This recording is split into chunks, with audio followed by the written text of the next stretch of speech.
The Lord is with me. He is a mighty champion.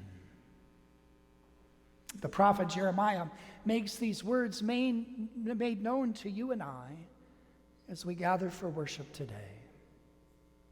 Jeremiah, who was being persecuted as a prophet, people were coming at him from all sides. He was despised by everyone. And yet he could proclaim, in the midst of all that rejection and hurt and suffering, the Lord is with me. He is a mighty champion. It was the anniversary of her death. It had been 3 years already since her passing, and yet, even though 3 years had passed, it seemed for him to be like just yesterday.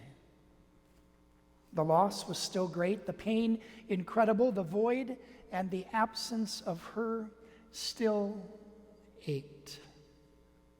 Yet on this day, the anniversary of her death, why her husband, getting up there in years with very, very white hair, decided that he needed to find this picture, this image that he knew that he had of her, but he could not locate. And so he pursued to seek out that photo that he had in his mind because he knew he had seen it somewhere. And so while he could not find it on the main level of the house, he chose to ascend the steps that led to the attic. And there, with his white grayish hair, he entered into the attic and he pulled on the chain that illuminated the attic, the one single light bulb that hung from a cord. And as it began to illuminate the darkness of the attic, he went to the tubs that his wife had placed up there, things that she had kept over the years that he had never yet gone to.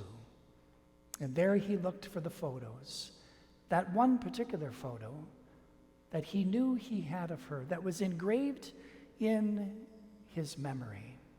And as he looked for the photo, he came across all kinds of other things, all kinds of other photos, other memorabilia, other what he would deem junk that his wife chose to keep.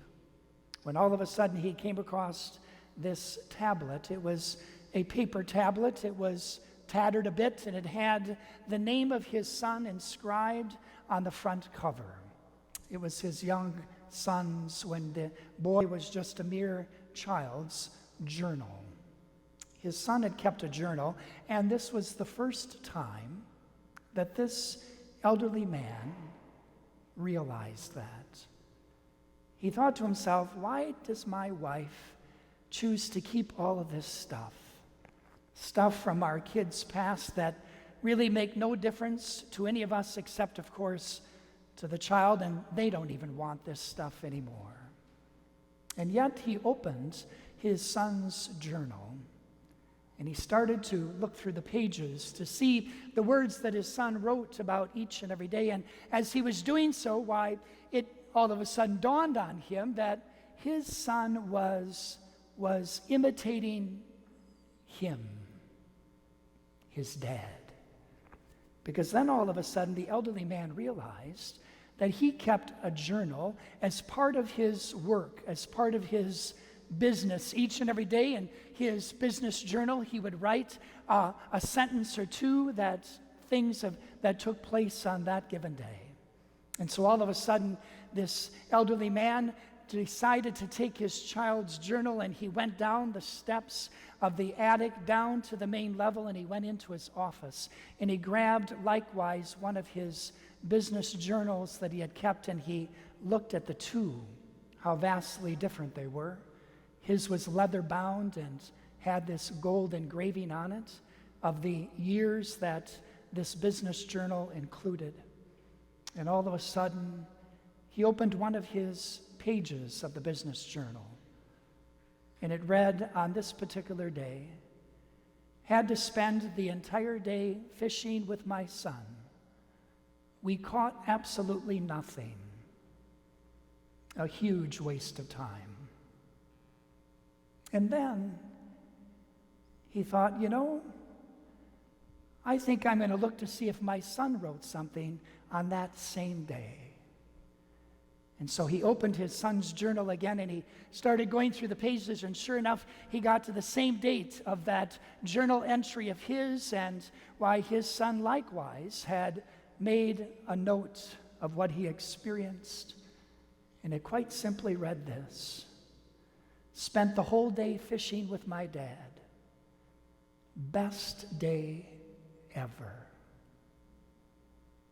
Amazing, isn't it? Same activity, two different people sharing an event, a moment in their lives, and how vastly different they had experienced it at the moment. Now, I share this story not to make this dad look bad, but quite simply to make a point.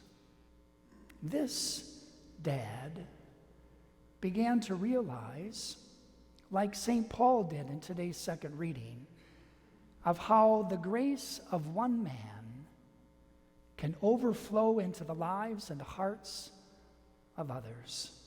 Of course, St. Paul is talking about the gift of the one man, mainly Jesus Christ, but we realize, as I mentioned last weekend, that each of us are called to be that real presence of Christ for others. And so as we celebrate Father's Day this weekend, we realize that one of those vocations, i.e. fatherhood, is essential and critical for the life of our children, for the lives of those that are entrusted to their care. And we realize that how dads don't even realize, none of us really realize, how our life overflows and how it affects and impacts the people of the lives that we touch, the lives that we encounter, the people that we come into contact with. And all of a sudden, on that given day, this elderly man who was grieving the loss of his wife came to realize that, as Jesus says in today's gospel, nothing will be hidden that won't come to light. What's whispered in the darkness must be proclaimed from the housetops. All of a sudden, this elderly man realized how the gift of his time, how the gift of one day, how the gift of spending that time and that one day with his young boy made such an incredible impact. Spent the whole day fishing with my dad. Best day ever. My friends in Christ, the gift of Jesus Christ, as St. Paul reminds us, is given to us, and it overflows. This gift, this grace, this mercy, this life, and this love that he bestows upon us in the gift of this Eucharist again today. And this gift then, because it overflows into our lives, is meant to keep overflowing. And so whether we are dads, whether we are moms, whether we are husbands, whether we are wives, whether we are grandparents, whether we are teachers, whoever we are called. We are sent on mission, as Jesus does with the 12 disciples today. And he says, don't be afraid. Don't be afraid. You are worth way more than many sparrows. If God can be attentive to them, if God can be attentive to the hairs on your head, how much more will God be attentive to the fact that your presence and your life is a gift as well? So he overflows into our hearts his presence, so that our lives then might overflow as well, and that others who might encounter us, might encounter our smile, might encounter our time, might encounter our compassion, might encounter our help, why they too might be able to say of that experience, best day ever.